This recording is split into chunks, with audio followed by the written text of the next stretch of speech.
pour la résurrection de tous ceux qui sont morts dans la foi, qui sont morts en croyant en Jésus, qui sont morts en donnant leur vie pour Jésus, qui sont morts dans la foi en Jésus-Christ. Ce jour arrivera, c'est pourquoi c'est un moment de consolation, c'est un moment de joie même de savoir qu'un jour, ce jour de la résurrection, de ceux qui auront cru et tous ceux qui sont vivants dans ce jour où Jésus reviendra pour reprendre son Église. Quel moment extraordinaire où il n'y aura plus ni de pleurs, ni de grincement de dents, ni de tristesse, mais qu'il n'y aura que de la joie, que de l'amour, que de la paix, que d'un repos extraordinaire. C'est pourquoi cet après-midi, c'est un moment, c'est vrai, quand un de nos proches nous quitte, ben c'est un vide qu'il y a. Mais dans nos cœurs, surtout pour toute cette famille, il y a quand même une grande consolation, une grande espérance, une grande joie, parce que tout ne finit pas le jour de notre mort sur cette terre. Non, tout ne finit pas là. Nous ne sommes pas de ceux qui croient que rien ne va se passer, qu'il y a eu un temps sur cette terre, et puis c'est terminé, c'est fini. Non, nous sommes de ceux qui croyons dans la résurrection de tous ceux qui auront cru en Jésus-Christ et qui vivront avec lui pour l'éternité. Jésus va revenir, Jésus revient bientôt, et c'est ça qui est notre grande espérance et notre grande joie. Le départ d'un homme sur la terre n'est pas tout ce qui est le plus important.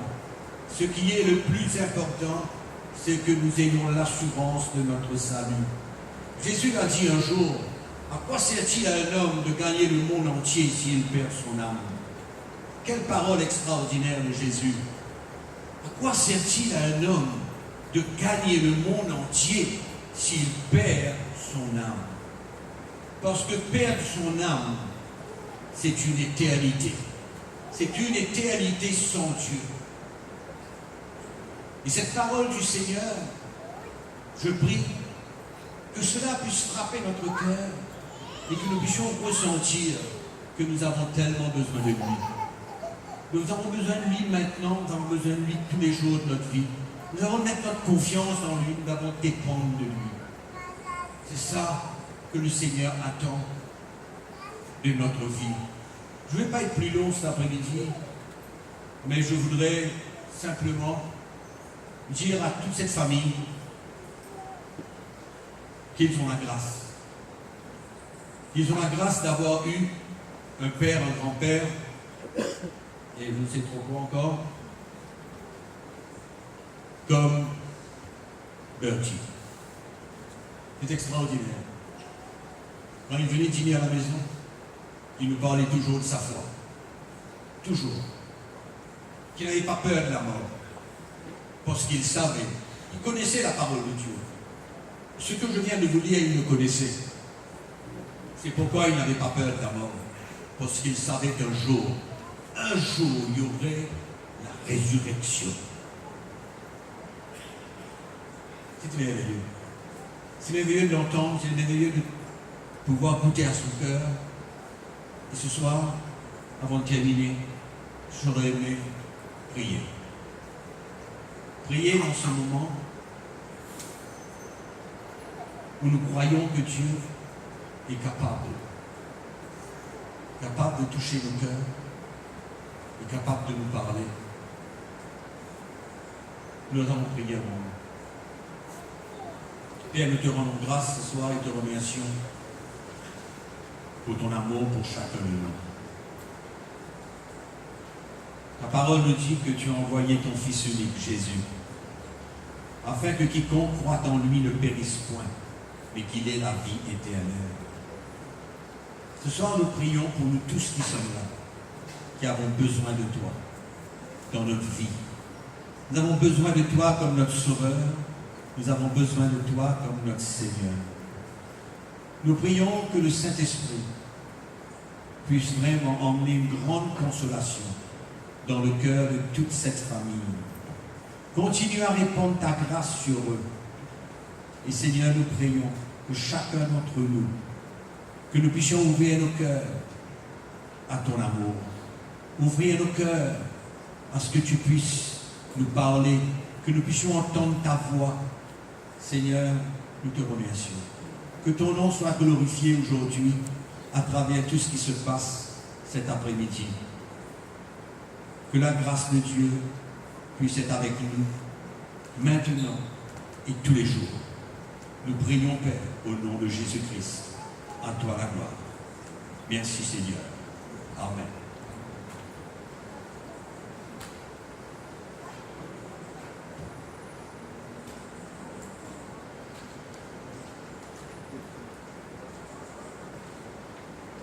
Alors, les filles m'ont demandé de chanter un chant cet après-midi.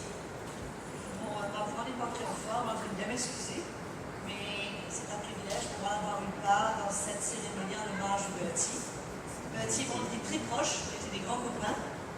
Du reste, il m'a fait sa marraine. Je ne sais pas pourquoi, il m'a fait sa marraine. Et quand il est tombé malade et qu'il a fait sa chute, j'étais en Amérique, aux États-Unis. Et en route, je m'arrêtais à Abidjan. Et je savais qu'il n'était pas bien. Et on a eu des entretiens entre-temps. Et je lui ai dit, Bertie, je t'en supplie, attends-moi. Ne pars pas. Tu n'as pas le droit de me fausser compagnie. Et le jour de mon arrivée, je serai là. Quand je suis arrivée, je l'ai débarqué.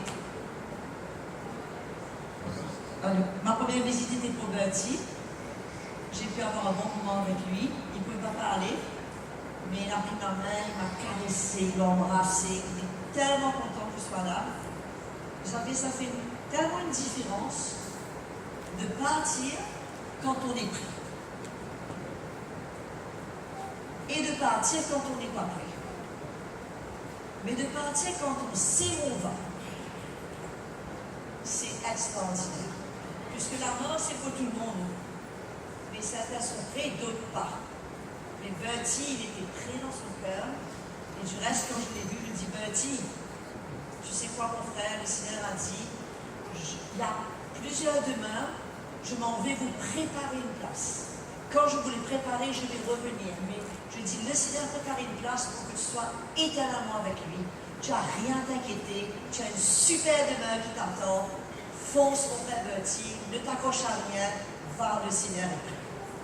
Et c'est une telle grâce de pouvoir parler de la mort, de parler de ce moment tellement important en étant cool, en sachant dans notre cœur exactement qu'est-ce qui attend. Donc, cet après-midi, je vais vous chanter un chant que j'ai écrit dans les années 77.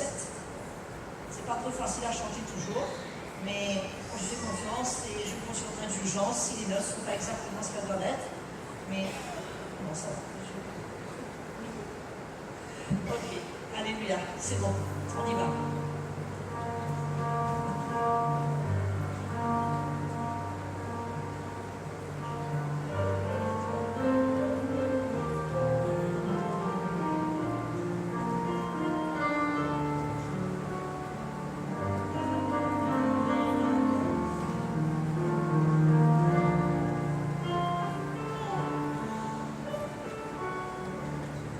Que tu sois,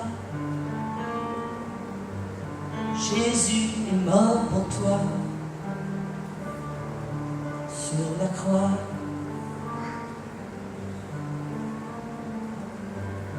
Qui que tu sois,